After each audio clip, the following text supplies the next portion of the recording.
Assalamualaikum warahmatullahi wabarakatuh. Kami dari kelompok 4 akuntansi Syariah kelas D di sini akan memenuhi tugas mata kuliah Ekonomi Syariah yang diampu oleh Bapak Rizal Zainal SEMM. Pertama-tama izinkan saya untuk memperkenalkan anggota kelompok saya terlebih dahulu. Saya Kania Agustina dengan NIM 03200053. Selanjutnya ada teman saya yang bernama Selvina Mutiara Hayu dengan NIM 03200049. Selanjutnya ada Muhammad Zulfikar Rizki dengan NIM 03200055. Di sini kami akan membahas tentang penguatan ekonomi syariah. Ekonomi Islam adalah ilmu yang mempelajari tentang perilaku manusia untuk memenuhi kebutuhan hidupnya dalam rangka memaksimalkan tujuan hidup, yaitu beribadah kepada Allah Subhanahu wa Ta'ala. Di bab 4 ini, kami akan menjelaskan beberapa hal, yaitu tentang perbankan syariah, pasar modal syariah, jaminan sosial, dan zakat, infak, sedekah, dan wakaf. Di sini saya akan menjelaskan tentang klaster perbankan syariah. Perbankan syariah merupakan subsektor industri keuangan syariah. Fungsinya adalah menghimpun dana, menyalurkan dana, memberikan pelayanan jasa perbankan syariah kepada nasabahnya. Perbankan syariah ini diawasi oleh beberapa lembaga dan dewan tim. Di antaranya adalah Dewan Syariah Nasional, Majelis Ulama Indonesia, Otoritas Jasa Keuangan, dan lain-lain. Kondisi global perbankan syariah. Menurut data dari State of the Global Islamic Economy, tercatat pada 2016, keuangan syariah global mendapatkan pemasukan sebesar 2.202 miliar US dollar. Secara umum, dalam kurun waktu 2014 hingga 2018, negara yang menguasai keuangan syariah masih sama, yaitu Malaysia, Uni Emirat Arab, dan Bahrain. Kondisi nasional perbankan syariah. Pangsa pasar perbankan syariah di Indonesia selama 20 tahun tetap berada di angka 50%, walaupun sudah dilakukan berbagai upaya untuk meningkatkan pangsa pasar perbankan syariah seperti yang diinginkan atau ditargetkan. Beberapa hal yang dapat dikemukakan mengenai permasalahan perbankan syariah di Indonesia antara lain sebagai berikut. Pertama, potensi pasar yang besar tidak dibarengi dengan pertumbuhan pangsa yang besar. Kedua, SDM perbankan syariah baik dari segi kuantitas maupun kualitas masih rendah. Ketiga, regulasi yang dikelola belum maksimal dan harus terus-menerus diperbaiki agar operasional perbankan syariah menjadi lancar. Selanjutnya saya akan menjelaskan tentang value chain perbankan syariah. Yang pertama ada input atau pendanaan. Contoh produknya adalah giro, tabungan, dan deposito berjangka. Untuk pendukungnya ada nasabah, APBN, Kemenke, dan OJK. Selanjutnya ada proses. Contoh produknya adalah instrumen likuiditas, sistem EIT, SDI, dan digital banking. Pendukungnya ada OJK, LPS, dan BI. Yang terakhir ada output atau pembiayaan. Produknya ada akad jual beli, sewa, dan bagi hasil. Untuk pendukungnya sama seperti input, ada OJK, Kemenke, BI, dan lain-lain. Selanjutnya ada analisis SWOT perbankan syariah. Yang pertama ada kekuatan. Untuk input, sumber dana dari BPKH. Untuk proses, ada regulasi sudah jelas dari BI dan OJK. Untuk output, kekuatannya adalah perusahaan-perusahaan ada yang sudah berbasis operasional syariah. Untuk aspek permodalan, ada kelimpahan dana yang cukup besar pada dana haji. Selanjutnya, ada kelemahan perbankan syariah. Yang pertama, dalam input, kelemahannya adalah pendanaan masih didominasi oleh bentuk simpanan. Pendanaan masih didominasi oleh bentuk simpanan berbiaya mahal atau deposito berjangka. Yang kedua ada proses, masih sedikitnya tenaga ahli yang dimiliki bank syariah. Yang ketiga ada output, yaitu belum dapat mengalokasikan dana secara maksimal. Yang terakhir ada permodalan, yaitu regulasi spin-off mengakibatkan bank-bank yang akan berubah menjadi BUS menjadi tidak berkecukupan. Analisis SWOT terakhir ada ancaman. Yang pertama adalah input, ancamannya adalah permodalan sulit meningkat. Yang kedua ada proses, yaitu edukasi dan literasi ekonomi syariah masih rendah. Terakhir ada output, ancamannya adalah bank konvensional masih menarik minat dengan skala besar. Strategi khusus perbankan syariah. Strategi 1 ada penguatan pendanaan perbankan syariah.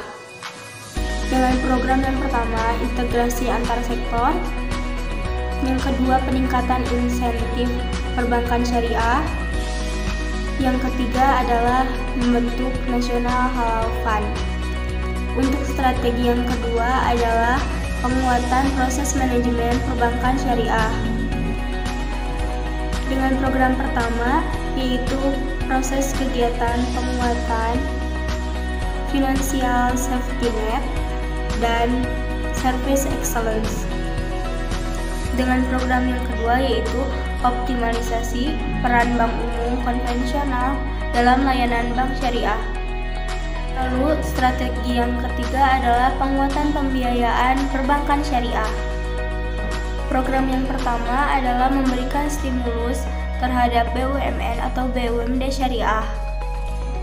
Dan program yang kedua adalah penambah jumlah BUS, UUS, dan BPRS. Quick wins perbankan syariah. Yang pertama, membentuk National Halal Fund. Yang kedua, membentuk investment bank syariah. Dan yang terakhir, menambah jumlah bank umum syariah menjadi lembaga penyalur kurs syariah. Assalamualaikum warahmatullahi wabarakatuh. Saya Salkina Mutiara Rahayu. Di sini saya akan menjelaskan kondisi global dan nasional pada modal syariah. Yang pertama, posisi klaster global. Pasar modal syariah adalah kontributor terbesar kedua dalam aset inklusif keuangan syariah global setelah sektor perbankan. Yang kedua, perkembangan klaster di Indonesia. Pasar modal syariah di Indonesia telah berkembang selama 2 dekade sejak pertama kali diluncurkannya produk reksadana syariah pada tahun 1997. Perkembangan ini selanjutnya diikuti dengan munculnya Jakarta Islamic Index pada tahun 2000 dan diterbitkannya obligasi syariah Mudharabah pada tahun 2002. Pada tahun 2008, pemerintah pertama kali menerbitkan surat berharga syariah negara atau SBSN. Saat ini, generasi milenial dan produktif merupakan investor yang mempunyai potensi besar di retail pasar modal syariah di Indonesia. Kebanyakan dari mereka merek teknologi, sehingga dalam perkembangan sektor pasar modal syariah tidak melupakan peran teknologi. Yang ketiga, saham syariah. Saham syariah memiliki karakteristik sesuai dengan syariah dan merupakan bukti kepemilikan atas suatu perusahaan berbentuk perseroan terbatas atau PT. Ada 2 proses seleksi aset syariah yang dilakukan di pasar modal syariah, yaitu screening berbasis kualitatif dan kuantitatif. Seleksi kualitatif meliputi substansi proses bisnis perusahaan, sedangkan seleksi kuantitatif menggunakan perhitungan rasio hutang terhadap aset dan kontribusi pendapatan yang halal perusahaan. Yang keempat, suku. Suku secara terminologi merupakan bentuk jamak dari kata sah dalam bahasa Arab yang berarti sertifikat atau bukti kepemilikan. Suku mulai dikenal pada tahun 2002 di Indonesia dengan diterbitkannya suku korporasi oleh Indosat dengan nilai 300 miliar rupiah menggunakan akad mudharabah. Pasar suku tumbuh pesat setelah diresmikannya Undang-Undang Nomor 19 pada tahun 2008 tentang surat berharga syariah negara. Yang kelima, reksadana syariah. Reksadana syariah menunjukkan tren yang meningkat meskipun pertumbuhannya lambat. Dasar hukum penerbitan reksadana syariah di Indonesia yaitu Undang-Undang Republik Indonesia Nomor 8 Tahun 1955 tentang pasar modal yang kemudian mulai diimplementasikan pada tahun 1997 dengan dipelopori oleh PT Dana Reksa Investment Management atau DIM menerbitkan reksadana syariah. Kendala pengembangan reksadana syariah sebagian besar dipengaruhi oleh rendahnya pemahaman masyarakat tentang berinvestasi di syariah. Produk reksadana pun saat ini tidak hanya terfokus pada orientasi komersial. Beberapa lembaga aset manajemen telah mengeluarkan reksadana endowment atau wakaf. Peluang dan tantangan pengembangan pasar modal syariah. Peluang dan tantangan ini diidentifikasi dari sudut pandang regulasi, modal, teknologi, serta riset dan pengembangan. Pasar modal syariah memiliki alur value chain mulai dari proses penghimpunan dana hingga pendistribusiannya. Berdasarkan sudut pandang pasar, secara umum Indonesia telah mengalami perkembangan. Saat ini terdapat beberapa indeks saham syariah, antara lain Indonesia Syariah Stock Index, Jakarta Islamic Index, dan Jakarta Islamic Index 70. Selanjutnya, dari sisi pemanfaatan produk, instrumen dalam pasar modal syariah sejatinya sangat sejalan dengan tujuan pembangunan nasional. Dukungan pasar modal syariah terhadap industri halal. Buku negara dapat menjadi salah satu instrumen yang berperan sebagai alternatif pembiayaan bagi pengembangan industri halal selain dari sektor perbankan. Dalam hal ini, proyek-proyek yang memiliki bentuk fisik berada di bawah pengawasan pusat dan masuk dalam APBN memiliki potensi untuk didanai oleh suku negara.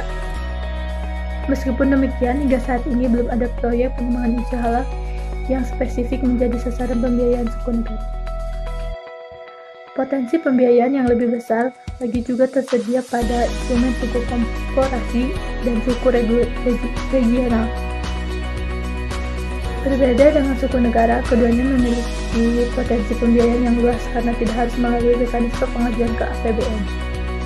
Selain suku, instrumen lain dalam pasar modal syariah seperti saham syariah dan reksadana syariah juga dapat digunakan sebagai alternatif perusahaan yang membutuhkan tambahan pembiayaan dari publik.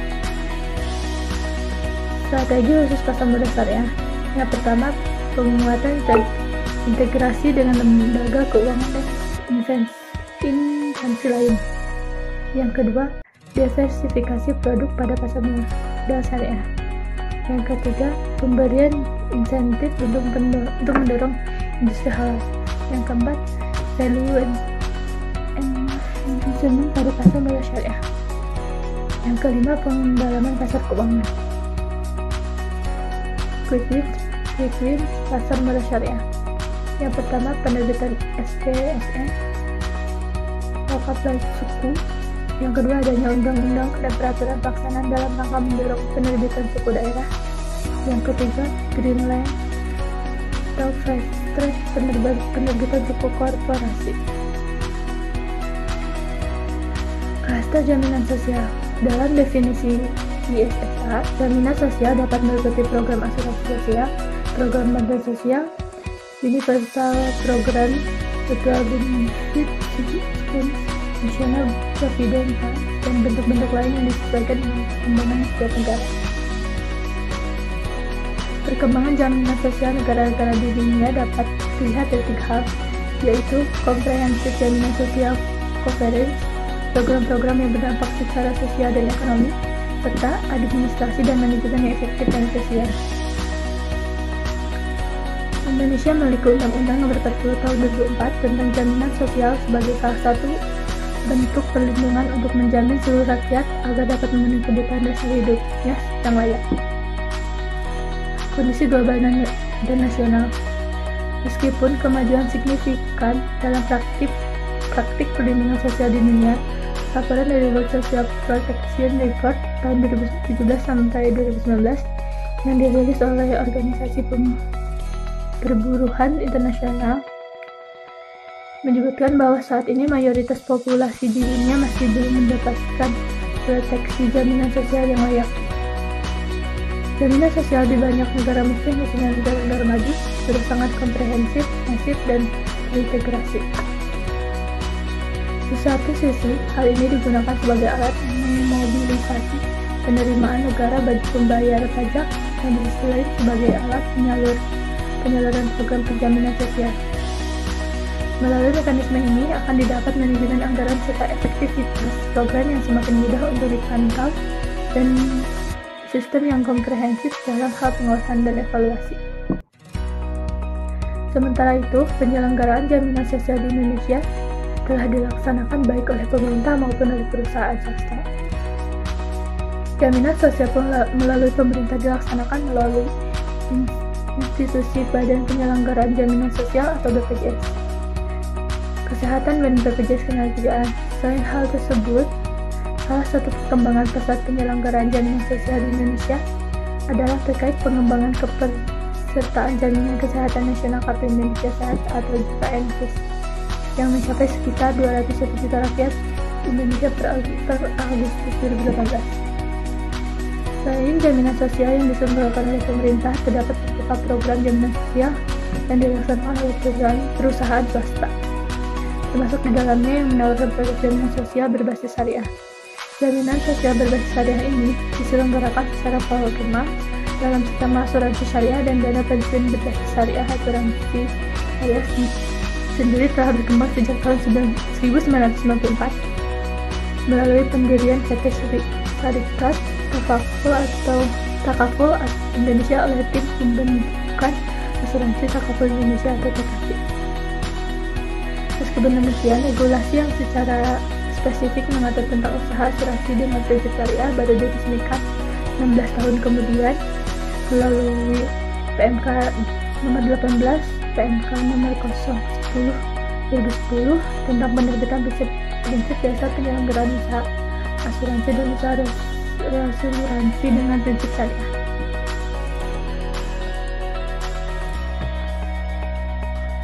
Assalamualaikum warahmatullahi wabarakatuh. Saya Muhammad Zulfikar Rizki. Saya akan menjelaskan tentang jaminan sosial, wakaf, dan zakat. Pertama, peluang dan tantangan jaminan sosial. Dari segi peluang, Indonesia memiliki penduduk mayoritas muslim di dunia. Lanjut, pemasaran melalui media yang efisien, dukungan melalui peraturan otoritas jasa keuangan. Tantangannya, kurangnya komitmen manajemen untuk mengembangkan asuransi syariah. Rendahnya dukungan politik terhadap pengembangan asuransi syariah. Value chain jaminan sosial. Dari segi sumber daya manusia, ada institusi perguruan tinggi, pendukungnya, fasilitas riset dan pengembangan. Yang kedua, dari segi institusi penyedia jasa, BPJS Kesehatan, BPJS Ketenagakerjaan, asuransi syariah, dana pensiun, pendukungnya regulasi. Dari segi pasar, BPJS Kesehatan, BPJS Ketenagakerjaan, asuransi syariah, dana pensiun, pendukungnya teknologi koperasi. Yang dari segi distribusi dan komersialisasi, produk asuransi ekspor impor, produk asuransi perjalanan, pendukungnya regulasi, teknologi, sumber daya manusia, literasi. Dari segi pemanfaatan, industri halal, pendukungnya literasi. Analisis SWOT jaminan sosial. Kekuatan dari segi sumber daya manusia, pertumbuhan jumlah institusi asuransi syariah. Yang kedua, dari segi institusi penyedia jasa, potensi pertumbuhan dana syariah sangat besar. Yang ketiga, dari segi pasar, BPJS Ketenagakerjaan. Yang keempat, distribusi dan komersialisasi, biaya atau iuran masih murah. Yang kelima, pemanfaatan, dukungan pemerintah untuk mengembangkan industri halal sebagai konsumen dari produk asuransi syariah dan dana pensiun. Dari segi kelemahannya, dari segi sumber daya manusia, adanya keterbatasan sumber daya manusia. Dari segi institusi penyedia jasa, pangsa pasar asuransi syariah dan dana pensiun berbasis syariah rendah. Dari segi pasar, belum meratanya fasilitas kesehatan dan sumber daya manusia kesehatan. Dari distribusi dan komersialisasi, masih terlalu banyak antrean dalam pelayanan. dari segi pemanfaatan. Kelemahannya, kapasitas perusahaan asuransi syariah di Indonesia dalam menyediakan produk sesuai kebutuhan industri halal. Kesempatan dalam jaminan sosial dari segi sumber daya manusia, bonus demografi yang cenderung diproyeksi sebagai aset ketimbang beban. Institusi penyedia jasa, prinsip sektor publik seharusnya lebih menekankan mutual benefit daripada sekedar mencari keuntungan. Dari segi pasar, dana investasi diproyeksikan akan mencapai 2.000 triliun pada tahun 2030. Dari segi distribusi dan komersialisasi, peningkatan universal youth coverage melalui jaminan mulai dari lahir. Dari segi pemanfaatan, adanya program kolaborasi industri asuransi konvensional dengan sektor pariwisata. Ancamannya, 1. Dari segi sumber daya manusia, industri jaminan sosial konvensional yang lebih well established memiliki daya tarik yang lebih tinggi bagi para pekerja. Institusi penyedia jasa, lemahnya komitmen negara. Dari segi pasar, tingkat pengembalian lebih rendah daripada produk asuransi konvensional. Distribusi dan komersialisasi, tantangan distribusi produk mengingat persebaran geografis di Indonesia sangat luas. Pemanfaatan, potensi terjadi penyimpangan, misalnya dana kapitalis. Strategi khusus jaminan sosial. Strategi yang ke-1, sinergi dengan lembaga keuangan, institusi pendidikan, dan regulator. Programnya, 1. Integrasi industri keuangan syariah dengan institusi jaminan sosial. Yang kedua, linkage pembiayaan halal, value chain melalui platform mudharabah muqayyadah. Yang ketiga, program peningkatan literasi. Yang keempat, integrasi antar regulator. Strategi khusus jaminan sosial.